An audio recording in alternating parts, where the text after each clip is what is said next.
Okay. ഇത് കേട്ടിട്ട് അങ്ങക്ക് എന്ത് തോന്നുന്നു? ഇത് 100% ശാസ്ത്രീയമായിട്ടുള്ള കാര്യങ്ങളാണ്. ശാസ്ത്രത്തിൽ അധിഷ്ഠിതമായ ദൈവിക ഭാവം. അതെ. അപ്പോ ഈ ഒരു കാര്യം അറിയാതെ അവിടെ പോയി വെറുതെ നിൽക്കുന്നതിൽ അർത്ഥമില്ല. ഇരുമുടിയുടെയും, അതായത് പശ്ചിമഘട്ടത്തിന്റെ ഇരുമുടിയുടെയും താല്പര്യങ്ങളെ കണക്കിലെടുത്ത് ഇരുമുടി കെട്ടുമായിട്ട് വേണം ഈ ശബരിപീഠത്തിലെത്താൻ. പശ്ചിമഘട്ടത്തിന്റെ 18 പർവ്വതങ്ങളുടെയും താല്പര്യം കണക്കിലെടുത്ത് വേണം 18 പടി ചവിട്ടി വേണം അവിടെ ആ ശാസ്താവിൽ വിലയം പ്രാപിക്കാൻ, അറിവിൽ വിലയം പ്രാപിക്കാൻ. മഹാവൃക്ഷ പ്രകൃതേ നമ, കൽപ്പവൃക്ഷായ നമ, വൃക്ഷായ നമ എന്നീ മന്ത്രങ്ങളാണ് ശാസ്താവിന്റെ 108 നാമങ്ങളിലുള്ളത്. അത്തരം മന്ത്രങ്ങൾ ഉരുവിട്ടുകൊണ്ട് ഒരു വൃക്ഷങ്ങൾക്ക് പോലും ക്ഷതമേൽക്കാതെ, അതിന്റെ മൂലങ്ങൾക്ക് ഒരു ദോഷവും സംഭവിക്കാതെ നഗ്നവാതരായിട്ട് വേണം അവിടെ എത്താൻ. വിഗ്രഹിക്കും തോറും നമുക്ക് മനസ്സിനെ വല്ലാതെ നമ്മൾ ഈ അറിവിന്റെ തലത്തിലേക്ക് ഉയർത്തിക്കൊണ്ടുപോകുന്ന, നാസ്തികവാദത്തിന്റെ മരണമണി മുഴങ്ങുന്ന ദൈവികതയുടെ ഏതൊരു തലത്തിലേക്ക് നമ്മൾ ആഴ്ന്നിറങ്ങുന്നു, അത് ഈ പീഠത്തിൽ നിന്നാകുമ്പോൾ അതിന് വളരെ ശ്രേഷ്ഠത കൂടും. അപ്പോ ഇതാണ് അറിവിന്റെ പീഠം ലോകത്തിലെ. ഈ പീഠത്തിലാണ് ഈ സപ്തഭൂഖണ്ഡങ്ങളും ഉയർന്നു നിൽക്കുന്നത്. അപ്പോ അടുത്ത് സ്വാഭാവികമായിട്ടും ഉണ്ടാകാവുന്ന ഒരു കൺസേൺ എന്ന് പറയുന്നത്, ഇന്ന് നമ്മുടെ പന്തളം കൊട്ടാരവുമായിട്ട് ബന്ധപ്പെട്ട് ഉണ്ടായി വന്നിരിക്കുന്ന ഒരു ഐതിഹ്യ കഥയുണ്ടല്ലോ. അതെ. അത് ഇതുമായിട്ട് എങ്ങനെ കണക്റ്റഡ് ആയിട്ട് വന്നു? ത്രേതായുഗം എന്ന് പറയുന്നത് കഴിഞ്ഞിട്ട് ദ്വാപരയുഗത്തിലേക്ക് വരുമ്പോൾ 8,64,200 വർഷം പൂർണ്ണമായിട്ടും കടന്നിട്ടാണ് കലിയുഗത്തിലേക്ക് വരുന്നത്. കലിയുഗത്തിലാണ് അയ്യപ്പൻ, പന്തള രാജകുമാരനായിരിക്കുന്ന മണികണ്ഠൻ. മണികണ്ഠനാണ് പിന്നീട് ഈ ക്ഷേത്രത്തെ വീണ്ടും ഉയർത്തുന്നത്. ഇതിന്റെ ശാസ്ത്രവൈഭവത്തെ തിരിച്ചറിയുന്നത് അവിടെയാണ്. മാതൃലോകത്തിന്റെ ഭ്രൂണഹത്യാ സാധ്യതകളെ ഇല്ലായ്മ ചെയ്യുന്നതിന് വേണ്ടിയിട്ട്, ശൂരപത്മാവ് എന്ന് പറയുന്ന സൂര്യതാപത്തെ ഹനിക്കുന്നതിന് വേണ്ടിയിട്ട്, മാതാവിന്റെ ഉദര സംബന്ധമായിട്ടുള്ള രോഗത്തിന്, അതായത് മാതൃലോകത്തിന്റെ, ജന്തുലോകത്തിന്റെ ഉദര സംബന്ധമായിട്ടുള്ള രോഗത്തിന് മരുന്നിനായിട്ടാണ്, പ്രതിവിധിയായിട്ടാണ് ഈ സൂര്യതാപത്തെ ഹനിക്കുന്നതിന് വേണ്ടിയിട്ട്, ഈ ആസുരിക താപത്തെ ഹനിക്കുന്നതിന് വേണ്ടിയിട്ട്, ശാസ്ത്രയുദ്ധത്തിന് വേണ്ടിയിട്ട് ശബരിമലയിലേക്ക് അയ്യപ്പൻ വരുന്നത്, അയ്യപ്പനായിട്ട് വരുന്നത് മണികണ്ഠൻ. അപ്പൊ അങ്ങ് കേട്ടിട്ടില്ലേ അമ്മയുടെ ഉദര സംബന്ധമായിട്ടുള്ള അസുഖം? അത് കേട്ടിട്ടുണ്ട്. അത് നമ്മൾ ഭൗതികമായിട്ടുള്ള ഒരു കഥയായിട്ടാണ് ഇതുവരെയും സങ്കല്പിച്ചുകൊണ്ടിരുന്നത്. അത് അമ്മ എന്നുള്ളതിന് പകരം മാതൃ എന്ന് ചേർക്കണം. മാതൃലോകം എന്ന് പറഞ്ഞാൽ ജന്തുലോകമാണ്, പിതൃലോകം എന്ന് പറഞ്ഞാൽ സസ്യലോകമാണ്. ആ പിതൃലോകമായിരിക്കുന്ന സസ്യലോകത്തിന്റെ ശക്തിയെ വർദ്ധിപ്പിച്ച്, മഹാവൃക്ഷ പ്രകൃതിയുടെ ശക്തിയെ വർദ്ധിപ്പിച്ച്, ആ സൂര്യതാപത്തെ, ആ ശൂരപത്മാവ് എന്ന് പറയുന്ന ആസുരിക സൂര്യതാപത്തെ ഹനിച്ചുകൊണ്ട്, നിഗ്രഹിച്ചുകൊണ്ട് ഈ മാതൃലോകത്തിന്റെ, അതായത് ജന്തുലോകത്തിന്റെ ഗർഭപാത്രങ്ങളുടെ സുരക്ഷയ്ക്ക് വേണ്ടിയിട്ട്, ഭാരൻ എന്ന് പറഞ്ഞാൽ വിഷ്ണുവാണ്, തം എന്ന് പറഞ്ഞാൽ ഗർഭപാത്രമാണ്, ഭാരൻ തം തീർക്കുന്ന ഇടമാണ് ഭാരതം. അതായത് ഭാരൻ എന്ന് പറയുന്ന വിഷ്ണു ഗർഭപാത്രം തീർക്കുന്ന, ജന്തുലോകത്തെ സൃഷ്ടിക്കുന്ന, ജീവനെ സൃഷ്ടിക്കുന്ന ഇടമാണ് ഭാരതം.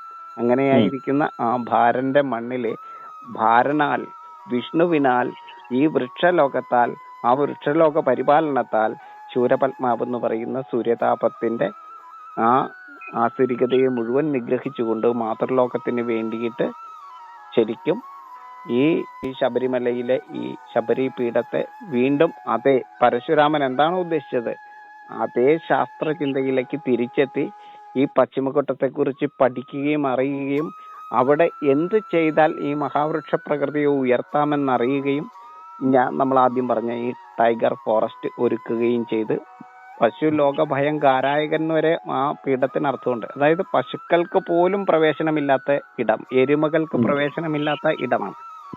മഹിഷിക്ക് പ്രവേശനമില്ല. മഹിഷി എന്ന് പറഞ്ഞാൽ എരുമയാണ്.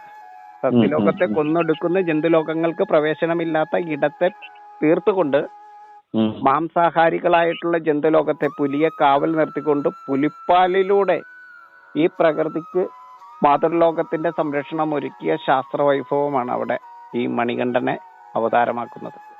പുലിയുടെ കാര്യം ഒന്നുകൂടെ പറയൂ. അതായത് ടൈഗറിനെ, ഈ പുലിയെ വംശീയമായിട്ട് വർദ്ധിപ്പിച്ചുകൊണ്ട് കാവലേൽപ്പിച്ചുകൊണ്ട് മഹാവൃക്ഷ പ്രകൃതിയെ സംരക്ഷിക്കുവാൻ ഈ ഹരിതലോകത്തെ തിന്നെടുക്കുന്ന ഹിരണ്യകശിപുമാരായിട്ടുള്ള ഈ സസ്യ ലോകത്തിന്റെ ശത്രുപക്ഷത്ത് നിൽക്കുന്ന മഹിഷിയെ, എരുമയെ, പശുക്കളെ എല്ലാത്തിനെയും മാറ്റി നിർത്തിക്കൊണ്ട് മഹാവൃക്ഷ പ്രകൃതിയുടെ ഹൈറ്റ് മേഘവീതിയിലേക്ക് ഉയർത്തി വീണ്ടും മഴയെ പെയ്യിച്ച് പശ്ചിമഘട്ടത്തിന്റെ ഇരുമുടിയുടെയും സംരക്ഷണത്തിന് വേണ്ടിയിട്ട് ഇരുമുടി കെട്ടേന്തി ശാസ്ത്രത്തിൽ വിലയം പ്രാപിക്കുന്ന രീതിയിൽ ശബരിമലയിലെത്തി ആ ശാസ്താവിൽ വിലയം പ്രാപിച്ച, അറിവിൽ വിലയം പ്രാപിച്ച ശാസ്ത്രജ്ഞനാണ് മണികണ്ഠൻ. അപ്പൊ അതായത് പരശുരാമ സ്വാമിജി ചെയ്തതിന് ശേഷം ശരിക്കും അത് ആ ഒരു കാര്യം മനസ്സിലാക്കിയത് ഈ അയ്യപ്പ സ്വാമിയാണ്. തീർച്ചയായിട്ടും. ഓക്കെ. അപ്പൊ ഈ ഇന്നത്തെ ആ സിദ്ധാന്തത്തെയാണ് നമ്മൾ വീണ്ടും റീഓപ്പൺ ചെയ്തിട്ട് വീണ്ടും അതേ അർത്ഥത്തിൽ എന്താണ് അവിടുത്തെ പ്രിസ്ക്രിപ്ഷൻ വീണ്ടും നമ്മൾ റൈറ്റ് ചെയ്തിരിക്കുന്നത്. ഓക്കെ. അപ്പോൾ അന്ന് പരശുരാമസ്വാമിയുടെയും അത് കഴിഞ്ഞിട്ട് അയ്യപ്പ സ്വാമിയുടെയും കാലത്തും ആ ഒരു സംരക്ഷണം അനിവാര്യമായിരുന്നുകൊണ്ട് അങ്ങനെ ചെയ്തു. അപ്പൊ ഇന്ന് ഈ കാലഘട്ടത്തിലും ഈ പറഞ്ഞിരിക്കുന്ന ആകാശഗംഗയുടെ ആ ഒരു ഫ്ലോയും അതുപോലെ തന്നെ അതിനെ തടഞ്ഞു നിർത്തി മഴ പെയ്യിക്കുന്ന ആ ഒരു കാര്യമൊക്കെ ആ ഒരു ശബരിപീഠം ഇന്നും നിർവഹിക്കുന്നുണ്ടോ? അത് ഇന്നും പ്രസക്തമാണോ? തീർച്ചയായിട്ടും ഇന്നും അതിന് ആവശ്യമാണ്. ആ സംരക്ഷണ കവചം ഇന്നും ആവശ്യമാണ്. കാരണം പാലക്കാടത്തെ ചൂട് നമുക്ക് ലോകപ്രസിദ്ധമാണ്. കാറ്റും പാലക്കാടത്തെ കേരളത്തിൽ ഏറ്റവും കൂടുതൽ ചൂട് അടിക്കുന്ന താപനില ഏറ്റവും ഹൈ ആയിട്ടിരിക്കുന്ന ഏരിയ ഏതാന്ന് ചോദിച്ചാൽ ഇത് കൊച്ചിയിലേക്ക് അറിയാം. പാലക്കാട് ജില്ല 400 കിലോമീറ്ററാണ് ഹൈറ്റ് ഉള്ളൂ. പശ്ചിമഘട്ടത്തിന് 1600 കിലോമീറ്റർ ദൈർഘ്യമുണ്ടെങ്കിൽ ഈ ലോകത്ത് ജനിപ്പിച്ച ജൈവ നിലയം, ലോകത്തിലെ ഏറ്റവും വലിയ ജൈവ നിലയം പശ്ചിമഘട്ടമാണ്. കണ്ണ് തുറന്ന് കാണണം. കോറിക്കാരുടെ കണ്ണിലൂടെ, രാഷ്ട്രീയക്കാരുടെ കണ്ണിലൂടെ, മതത്തിന്റെ കണ്ണിലൂടെയല്ല പശ്ചിമഘട്ടത്തെ കാണേണ്ടത്. ശാസ്ത്രക്കാരന്റെ വൈഭവത്തിൽ, ജീവസ്നേഹിയുടെ, ജീവലോക സ്നേഹിയുടെ വൈഭവത്തിൽ പശ്ചിമഘട്ടത്തെ തുറന്ന് കാണണം. അപ്പോഴാണ് സസ്യലോകത്തിന്റെയും ജന്തുലോകത്തിന്റെയും സൂക്ഷ്മജീവികളുടെയും പായലുകളുടെയും പൂപ്പലുകളുടെയും എല്ലാം മഹാവൈഭവ ലോകത്തെ നമുക്ക് ദൃശ്യമാകാൻ പറ്റുള്ളൂ. ലോകത്തെ എങ്ങും കാണാത്ത വൈഭവങ്ങൾ അവിടെയുണ്ട്. അത്രയും വർണ്ണത്തെ ജനിപ്പിക്കുന്ന ജൈവ നിലയമാണ്, വൈഷ്ണവ നിലയമാണ് പശ്ചിമഘട്ടം. ആ പശ്ചിമഘട്ടത്തിന്റെ ഹൈറ്റ് താഴ്ന്നാൽ ഇവിടെ മരുഭൂമി പോലെയാകും. കൽപ്പവൃക്ഷായ നമഃ എന്നാണ് ഒരു ശാസ്താവിന്റെ നാമം. കൽപ്പവൃക്ഷങ്ങളെ നട്ടുകൊണ്ട് പടിഞ്ഞാറ് ദിക്കിനെ സംരക്ഷിച്ചു കഴിഞ്ഞാൽ കിഴക്ക് ദിക്ക്, അതായത് ദ്രാവിഡ ദേശമായിരിക്കുന്ന തമിഴ്നാട് ഭാഗത്ത് നവധാന്യങ്ങളെ വിളയിപ്പിച്ചുകൊണ്ട് ഭൂമിയുടെ ഉപരിതലത്തിൽ ജലത്തെ നിത്യതൃപ്തമായിട്ട് നിലനിർത്താമെന്ന് പറയുന്ന ശാസ്ത്ര ചിന്തയിലാണ് നമ്മുടെ തൊടികളെ ചിട്ടപ്പെടുത്തിയിരിക്കുന്നത്. അതുകൊണ്ടാണ് കേരളം എന്ന് പറയുന്നത്. കേരളം നടേണ്ട ഇടമാണ് കേരളം. കേരളം നിൽക്കുന്നത് കൊണ്ടല്ല കേരളം എന്ന് പറയുന്നത്. കൽപ്പവൃക്ഷത്തെ നട്ടുകൊണ്ട് കൽപ്പാന്തത്തെ തടുക്കുന്നതിന് വേണ്ടിയിട്ടാണ് കൽപ്പവൃക്ഷം. അതായത് ഈ ജലത്തിന്റെ ആ അളവിനെ ഒരു കാരണവശാലും അങ്ങോട്ടും ഇങ്ങോട്ടും കുറയ്ക്കാൻ പറ്റില്ല. സമുദ്രജലത്തെ എങ്ങനെ നിയന്ത്രിക്കാന്ന് ചോദിച്ചാൽ മഹാവൃക്ഷ പ്രകൃതിയിലൂടെ മാത്രമാണ് സമുദ്രത്തിന്റെ നിരപ്പിനെ താഴ്ത്താൻ പറ്റുള്ളൂ. കൽപ്പവൃക്ഷത്തെ നട്ടുകൊണ്ട് സമുദ്രജലത്തിന്റെ ആ ലെവലിനെ താഴ്ത്തിക്കൊണ്ട് സപ്തഭൂഖണ്ഡങ്ങളെയും ഉയർത്തുവാനായിട്ട് വൈഷ്ണവ ശക്തിക്ക് മാത്രമേ, ഹരിതലോക ശക്തിയുടെ വളർച്ചയ്ക്ക് മാത്രമേ സാധിക്കുകയുള്ളൂ. ഈ വൈഷ്ണവ ശക്തിക്ക് മാത്രമാണ്, ഈ വൈകുണ്ഠലോകം എന്ന് പറയുന്ന ഈ ഹരിതലോകത്തിന്റെ ശക്തിക്ക് മാത്രമാണ് ജലത്തിന്റെ ഉപരിതലത്തെ തൃപ്തമായിട്ട് അപകടമില്ലാത്ത സപ്തസാഗരങ്ങളായിട്ട് നിലനിർത്താൻ പറ്റുള്ളൂ. അപ്പോഴാണ് 7 കരയും 7 കടലും ഉണ്ടാവുന്നത്. ഇവിടെ എപ്പോ ഈ ഹരിതലോകത്തിന്റെ ശക്തി ക്ഷയിക്കുന്നോ അപ്പോ കടൽ ഏകമാകും, സപ്തസാഗരങ്ങളും ഒന്നാകും. ഈ വിഷ്ണുവിന്റെ, ഈ ഹരിതലോകത്തിന്റെ പാലാഴി ഏകമാകുന്നത് ഈ ഹരിതലോകം ശക്തിപ്പെട്ടിരിക്കുന്നതിന്റെ കാരണം ഭാരതത്തിന്റെ വൈഷ്ണവാരാധനയാണ്. ഈ സപ്തഭൂഖണ്ഡങ്ങളെയും മാനിച്ചുകൊണ്ടാണ്, സപ്താക്ഷരി മന്ത്രമാണ് വൈഷ്ണവ മന്ത്രം. തിരുവനന്തപുരത്ത് അനന്തപത്മനാഭസ്വാമി ക്ഷേത്രത്തിന്റെ താഴികക്കുടം എണ്ണിയാലും നിലകൾ എണ്ണിയാലും അങ്ങേക്ക് 7 എണ്ണി നിർത്താൻ പറ്റും. കാരണം 7 ഭൂഖണ്ഡങ്ങളെ വെച്ചിട്ടാണ് അത് ചെയ്തിരിക്കുന്നത്. സപ്താക്ഷരി മന്ത്രങ്ങളിലാണ്. സപ്തവർണ്ണങ്ങൾ എന്ന് പറഞ്ഞാൽ സപ്തഭൂഖണ്ഡങ്ങളുടെ വർണ്ണങ്ങളാണ്. സപ്തസ്വരങ്ങൾ സപ്തസാഗരങ്ങളുടെ വൈഭവമാണ്. അപ്പൊ ഈ സാഗരങ്ങളെ ഇങ്ങനെ നിലനിർത്തുന്നതിന് കാരണം സപ്തശക്തികളായി വർണ്ണമായി ഉയർന്നു നിൽക്കുന്ന വൈഷ്ണവ ലോകമാണ്, വൈകുണ്ഠ ലോകമാണ്, ജീവന്റെ ജന്തുലോകത്തിന്റെ കുണ്ഠിതത്തെ മായ്ക്കുന്ന ഈ വൈഷ്ണവ ശക്തിയുടെ വന്യമായിരിക്കുന്ന വൈഭവത്തിൽ മാത്രമേ, വനമായിരിക്കുന്ന വൈഭവത്തിന് മാത്രമാണ് ഈ സമുദ്രത്തെ ഇതേ രീതിയിൽ കടക്കാത്തതാക്കി നിലനിർത്തുവാൻ പറ്റുള്ളൂ. കരയിലേക്ക് കടന്നു കയറാൻ പറ്റാത്തതാക്കി നിലനിർത്തണമെങ്കിൽ കേരളത്തിന്റെ കൽപ്പവൃക്ഷത്തിന്റെ ശക്തി ക്ഷയിക്കാതിരിക്കണം. ക്ഷയിച്ചാൽ അപ്പോ കൽപ്പാന്തം. ഓക്കെ. കൽപ്പം വൃക്ഷമാണ്. ആ കൽപ്പത്തിന് എന്ന് അന്ത്യം സംഭവിക്കുന്നോ അപ്പൊ കൽപ്പാന്തം വരും. ഇപ്പൊ നമ്മൾ മാംസാഹാരം കൂടുതൽ കഴിച്ച് പോയി കഴിഞ്ഞാൽ, സസ്യലോകത്തിന്റെ ശക്തി നഷ്ടപ്പെട്ടു കഴിഞ്ഞാൽ, വനത്തിന്റെ വന്യത നഷ്ടപ്പെട്ടാൽ നമുക്ക് ജീവൻ തന്നെ അന്യമാകും. അപ്പൊ നമ്മള് ഈ മഹാവൈഷ്ണവ ശക്തിയുടെ മുഴുവൻ ജീവനാംശവും പേറുന്ന രീതിയിലേക്ക് നമ്മൾ ജ്ഞാനത്തിന്റെ അവതാരമായിട്ട്, വൈഷ്ണവ അവതാരമായിട്ട് മാറണമെങ്കിൽ ഈ ഹരിതലോകത്തിന്റെ ശക്തി ക്ഷയിക്കാതെ ഹിമാലയത്തിന്റെ ഹൈറ്റ് ഉയർത്തുവാനായിട്ട് നമുക്ക് കഴിയണം വൈഷ്ണവ ആരാധനയിലൂടെ. നമ്മൾ പഠിക്കുന്നത് പോലെ ഭൂഖണ്ഡങ്ങൾ ഉയർന്നു പൊങ്ങിയതല്ല ഹിമാലയം. കൃതയുഗത്തിലെ 17 ലക്ഷം വർഷവും ത്രേതായുഗത്തിലെ 12 ലക്ഷം വർഷവും 12,96,300 വർഷം ത്രേതായുഗം. അതിനുശേഷം വന്ന 8,64,200 വർഷം ദ്വാപരയുഗവും ഈ കലിയുഗത്തിൽ 5,126 വർഷത്തെയും വൈഷ്ണവ ശക്തിയുടെ വൈഭവത്താൽ ഉയർന്നു പൊങ്ങിയ ആർക്കും കീഴടക്കാൻ പറ്റാതെ നിൽക്കുന്നതാണ് ഹിമാലയം.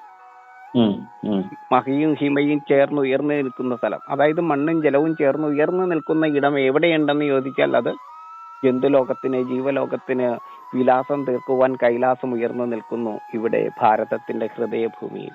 ഇതാണ് വൈഭവം. ഇപ്പൊ തെക്ക് വൈഭ്രമുണ്ടെങ്കിൽ മാത്രമാണ് കൈലം അവിടെ നിലനിൽക്കുകയുള്ളൂ. എന്ന് സൗത്ത് ഇന്ത്യയിലെ വൈഷ്ണവാരാധനയ്ക്ക് ശക്തി ക്ഷയിക്കുന്നു, പശ്ചിമഘട്ടത്തിന്റെ ശക്തി എന്ന് ക്ഷയിക്കുന്നു, അന്ന് കൈലാസം ഇടിഞ്ഞു താഴും. കൈലാസം താഴ്ന്നാൽ, ഹിമാലയം ഇടിഞ്ഞു താഴ്ന്നാൽ സർവ്വവിലാസങ്ങളും അവിടെ നിൽക്കും. മഹിയും ഹിമയും എപ്പോ വേർപിരിഞ്ഞാലും അവിടെ സസ്യലോകത്തിന്റെ സർവനാശത്തിലൂടെയാണ് ഇവരെ വേർപിരിക്കാൻ പറ്റുള്ളൂ. ഈ മണ്ണിനെയും ജലത്തെയും ചേർത്ത് വെച്ചിരിക്കുന്ന വൈഭവം ഈ സസ്യലോകമാണെന്നുള്ള, ഈ വൈഷ്ണവ ശക്തിയാണ്, ഈ വിഷ്ണുവാണോ എന്നുള്ള വൈഭവമാണ് നമ്മൾ അറിയേണ്ടത്. നമുക്ക് ജന്തുലോകത്തിന് ഈ മണ്ണിനെയും ജലത്തെ വേർപിരിക്കാനുള്ള കഴിവേ ഉള്ളൂ. നമ്മൾ 10 പേര് ഒന്നിച്ച് താമസിച്ചു കഴിഞ്ഞാൽ അവിടെ ഡ്രൈ ആയി പോകും. മണ്ണും ജലവും രണ്ടും രണ്ടാകും. പക്ഷെ 10 വൃക്ഷം അവിടെ ചേർത്ത് വെച്ചാൽ മണ്ണും ജലവും ഒന്ന് ചേരും. അപ്പം ഹിമയെയും മഹിയെയും ചേർത്ത് വെക്കുന്ന ദല്ലാളിന്റെ ജോലിയാണ് ഈ നമ്മുടെ ഹരിതലോകം ചെയ്തുകൊണ്ടിരിക്കുന്നത്, വിഷ്ണു ചെയ്തുകൊണ്ടിരിക്കുന്നത്, വൈഷ്ണവലോകം ചെയ്തുകൊണ്ടിരിക്കുന്നത്. ആ വൈഷ്ണവ ലോകത്തിന് ഈ മണ്ണിന്റെയും ജലത്തിന്റെയും സംഭാവനയാണ്, ഗിഫ്റ്റാണ് ജന്തുലോകം എന്ന് പറയുന്നത്. ശൈവശക്തിയാണ്, ശരീരശക്തിയുള്ള ജീവലോകത്തെ കൊടുത്തിരിക്കുകയാണ്, ചലിക്കുന്ന ജീവലോകത്തെ. അത് ഈ സസ്യലോകത്തിന്റെ അസ്തിത്വത്തിലാണ് ജന്തുലോകം ജനിക്കുന്നത്. ആദിയുടെ അസ്തിത്വത്തിലാണ് ഔരി ജനിക്കുന്നത്. അപ്പൊ അങ്ങനെയായിരിക്കുന്ന ജന്തുലോകവും സസ്യലോകവും ചേർന്നുള്ള യുഗ്മ സഞ്ചാരമാണ് ജീവിതം, ജൈവ പ്രപഞ്ചം. അത് ന്യൂട്രോണായിരിക്കുന്ന വായുവിൽ, ഏകഭൂതമായിരിക്കുന്ന വായുവിൽ നിറയുന്ന ജീവകണത്തിൽ നിറയുന്ന ജീവലോകങ്ങളാണ്. ജൈവഗണമായിരിക്കുന്ന വായുവിൽ നിറയുന്ന 2 ജീവപ്രപഞ്ചമാണ് സസ്യലോകവും ജന്തുലോകവും. അതിൽ ആദ്യം ഉണ്ടായതാണ് ആദി, രണ്ടാമത്തതാണ് ഔരി, ഹൗവ. ആദി എന്ന് പറഞ്ഞാൽ വിഷ്ണുവാണ്, ഔരി എന്ന് പറഞ്ഞാൽ ലക്ഷ്മിയാണ്. ലക്ഷീകരിപ്പിക്കുന്നവൾ ആരോ അവൾ ലക്ഷ്മി. ഈ ലക്ഷ്മിയാണ് ജന്തുലോകത്തിന് ജീവനെ തന്നെ കൊടുക്കുന്നത്. സസ്യലോകം ജീവനാംശത്തെ തിരിച്ചിങ്ങോട്ട് കൊടുക്കുമ്പോൾ ജന്തുലോകം ജീവനെ തന്നെ, പരാഗണത്തെ ചെയ്തു കൊടുത്തിട്ടാണ് നമ്മളത് ചെയ്യുന്നത്. അത് വേറൊരു സയൻസ് ആണ്. ഇപ്പൊ ഈ മഹാവൃക്ഷ പ്രകൃതിയുടെ ഹൈറ്റ് ഉയർത്തിക്കൊണ്ട് പശ്ചിമഘട്ടത്തിന്റെ ഉയരം കുറയാതെ, പശ്ചിമഘട്ടത്തിന്റെ ഉയരം ശരാശരി 1200 എന്ന് പറയുന്ന ആ ഹൈറ്റിലേക്ക് കൊണ്ടുവന്ന് നിർത്തിക്കൊണ്ടാണ് ഇവിടെ മഴയെ പെയ്യിക്കുവാൻ, ഇരുമുടിയിലും മഴയെ പെയ്യിക്കുവാനായിട്ട് നമുക്ക് കഴിയുള്ളൂ.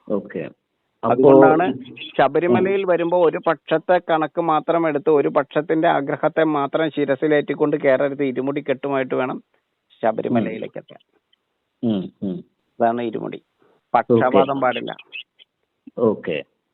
അപ്പോ 2 കാര്യങ്ങൾ ഇതുമായിട്ട് കണക്ട് ചെയ്തിട്ട് ഞാൻ ചോദിക്കട്ടെ. ഒന്ന്, നമുക്ക് ഇപ്പോ വർദ്ധിച്ചു വരുന്ന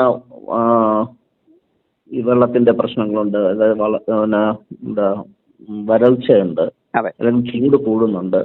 അപ്പൊ ഇപ്പൊ സംഭവിച്ചുകൊണ്ടിരിക്കുന്ന ഈ കാലാവസ്ഥാ പ്രശ്നങ്ങൾക്ക് പരിഹാരം എന്ന് പറയുന്നത് നമ്മുടെ കൽപ്പവൃക്ഷങ്ങളുടെ എണ്ണം കൂട്ടുകയും അതുപോലെ തന്നെ പശ്ചിമഘട്ടത്തിൽ മരങ്ങളൊന്നും മുറിക്കാതെ അതിനെ കൂടുതൽ ശക്തിയോടെ വളരാൻ അനുവദിക്കുകയും ചെയ്തു കഴിഞ്ഞാൽ ഇന്നുള്ള ഈ പ്രശ്നങ്ങൾക്കൊരു പരിഹാരമാവുമോ? തീർച്ചയായിട്ടും. നമുക്ക് ജീവനാംശം തരുന്നത് മറ്റാരുമല്ല, നമുക്ക് വരം തരുന്ന ദൈവം മരമാണെന്നറിയുക. വരം തരും തരു തരാതരം, വരും തരം തരം തരം നിരന്തരം. സർവ്വസമയവും നമുക്ക് വരത്തെ നൽകുന്ന ആ ദേവതാഭാവത്തിൽ നിൽക്കുന്ന ഈ സസ്യപ്രകൃതി തന്നെയാണ് നമുക്ക് സർവ്വതും തരുന്നത്. അതിന്റെ വന്യമായിരിക്കുന്ന ശക്തിയിലാണ് നമ്മൾ നിലനിൽക്കുന്നത്. വന്യജീവികൾ ഉണ്ടാകുന്നത് വന്യമായിരിക്കുന്ന സസ്യപ്രകൃതിയിൽ നിന്നാണ്. ആ സസ്യപ്രകൃതിയാണ് വന്യജീവികളെ സൃഷ്ടിക്കുന്നത്. ഈ വനം വന്യമായി കഴിഞ്ഞാൽ നമ്മൾ വന്യമാകും, നമ്മൾ അന്യമാകും. നമ്മൾ പരസ്പരം സ്നേഹിക്കാത്തതിന് കാരണം സസ്യാഹാരം നഷ്ടപ്പെടുന്നത് കൊണ്ടാണ്. സസ്യാഹാരികളാകുമ്പോഴാണ് സ്നേഹം നമ്മളിലേക്ക്, ബുദ്ധി നമ്മളിലേക്ക് ഉദിക്കുന്നത്. ജ്ഞാനത്തിൽ നിന്നിട്ടാണ് സ്നേഹം ജനിക്കുന്നത്. ആ സ്നേഹത്തിൽ നിന്നാണ് ആനന്ദം ജനിക്കുന്നത്. നമുക്കിന്ന് നഷ്ടപ്പെടുന്നതും അതാണ്. നമ്മൾ ഈ അറിവ് പറയുമ്പോൾ നമ്മളെ വിമർശിക്കാനായിട്ട് 100 പേരുണ്ടാവുന്നതിന് കാരണം എന്താണെന്ന് വെച്ചാൽ ചിന്തിക്കാനുള്ള ശേഷി നമുക്ക് നഷ്ടപ്പെട്ടു പോയിരിക്കുന്നു. അരിയാഹാരം കഴിക്കുന്നവർക്കെല്ലാം അറിയാന്ന് പറയുമ്പോൾ ഒന്നും കൂടി ഡീപ്പായിട്ട് അതിനകത്തേക്ക് ഇറങ്ങിച്ചെന്നാൽ അരിയാഹാരം കഴിക്കുന്നവർക്കെല്ലാം അറിയാൻ പറ്റും. ശവാഹാരം കഴിക്കുന്നവർക്ക് ഒന്നും അറിയാൻ കഴിയില്ല എന്നും കൂടി അതിനർത്ഥമുണ്ട്. അപ്പൊ നമ്മൾ ഈ വിഷ്ണുവിന്റെ, ഈ വൈഷ്ണവ ലോകത്തിന്റെ ജീവനാംശത്തെ മുഴുവൻ സ്വീകരിക്കുവാൻ പാകത്തിന് ആ വൈഷ്ണവ ശക്തിയെ നമ്മൾ സംരക്ഷിച്ച് നിർത്തേണ്ടതുണ്ട്. ഒരു രാജ്യത്തിന്റെ സമ്പത്ത് വനമാണ്, സുരക്ഷ വനമാണ്, രക്ഷ വനമാണ്, വൃക്ഷമാണ് രക്ഷ. വേലായുധമായുള്ളവൻ വേലായുധൻ. വേലെന്ന് പറഞ്ഞാൽ വൃക്ഷമാണ്. ഇപ്പൊ മൗണ്ടുകളാണ് ഈ സുബ്രഹ്മണ്യൻ എന്ന് പറയുന്ന കാവടി രൂപ പ്രതീകമായിരിക്കുന്ന മൗണ്ടുകളെയാണ് സുബ്രഹ്മണ്യൻ എന്ന് പറയുന്നത്. ആ മൗണ്ടുകളുടെ ആയുധമായിരിക്കുന്ന വേലുകളെ, വൃക്ഷങ്ങളെ ആ മൗണ്ടുകൾക്ക് തിരിച്ചു കൊടുക്കുവാൻ നമുക്ക് കഴിയുന്നിടത്തോളം കാലം മാത്രമേ കൽപ്പാന്തം എത്താതിരിക്കുകയുള്ളൂ. അതായത് ഒന്നും കൂടി പറയാം, ഈ മൗണ്ടുകൾക്ക് ജീവനെ പർവ്വതീകരിക്കുന്ന പർവ്വതകുമാരന്മാരായിട്ടുള്ള വെട്രിവേൽ, വീരവേൽ എന്ന് പറയുന്ന ഈ പർവ്വതങ്ങൾക്ക്, ഈ സുബ്രഹ്മണ്യ ദേശങ്ങൾക്ക് അതിന്റെ ആയുധമായിരിക്കുന്ന വേല്, വൃക്ഷം, ആ വൃക്ഷങ്ങളെ, പൂത്തുലഞ്ഞു നിൽക്കുന്ന വൃക്ഷങ്ങളെ തിരിച്ചു കൊടുത്ത് പരിപാലിച്ചാൽ അവര് ഇന്ദ്രധനുസിനെ കുലച്ച്, മഴവില്ലിനെ കുലച്ച്, കാറ്റിനെ തടഞ്ഞു നിർത്തി മഴയെ പെയ്ച്ച് ജീവലോകത്തെ സംരക്ഷിക്കും. അങ്ങനെ സംരക്ഷിക്കുമ്പോൾ മാത്രമാണ് ജീവൻ പർവ്വതീകരിക്കപ്പെടുള്ളൂ. നമ്മളിവിടെ ഹൈ റേഞ്ച് എന്ന് പറയില്ലേ, പശ്ചിമഘട്ടത്തിന് നമ്മൾ ഹൈ റേഞ്ച് എന്നല്ലേ പറയുന്നേ. എന്തിന് ഹൈ റേഞ്ച് നൽകുന്നതാണെന്നുള്ള കാര്യമാണ് നമ്മൾ മറന്നുപോയിരിക്കുന്നത്. നമുക്ക് ജീവന് ഹൈ റേഞ്ച് നൽകുന്ന ആ ടവറാണ് നമ്മൾ തല്ലിപ്പൊട്ടിക്കൊണ്ടിരിക്കുന്നത്. ആ പർവ്വതകുമാരന്മാരുടെ കയ്യിലെ ആയുധങ്ങളാണ് നമ്മൾ നശിപ്പിച്ചുകൊണ്ട് നിരായുധരായിട്ട് നിൽക്കുകയാണ്. അപ്പൊ കാറ്റിനെ തടഞ്ഞു നിർത്തുവാനുള്ള ശേഷി ആർക്കില്ല? മൗണ്ടുകൾക്കില്ലാതെ വരികയാണ്. കാരണം ഒരു വൃക്ഷം വളർന്ന് ഇച്ചിരി വലുതായി കഴിയുമ്പോൾ ഇത് വെട്ടുന്നില്ല എന്ന് ചോദിക്കുന്ന ഒരു ലോകത്തേക്ക് നമ്മൾ വരുന്നത്. ലോകത്തിൽ ഏറ്റവും കൂടുതൽ കേരളത്തിൽ ഇപ്പോൾ വിറ്റഴിയുന്നത് എന്താ? മരം വെട്ടാനുള്ള ഉപകരണങ്ങളാണ്. നമ്മളെ പുല്ലുകളെ, കളകളെ നശിപ്പിക്കുന്ന കെമിക്കലാണ് നമ്മൾ മേടിക്കുന്നത്. പുല്ല് വെട്ടുന്ന മെഷീനാണ് നമ്മൾ മേടിക്കുന്നത്. അപ്പൊ നമ്മൾ ഈ വൈഷ്ണവ ശക്തിയെ നശിപ്പിച്ചുകൊണ്ടിരിക്കുകയാണ്. ഒരു മരുഭൂമി വൽക്കരണമാണ് ഇവിടെ നടന്നുകൊണ്ടിരിക്കുന്നത്.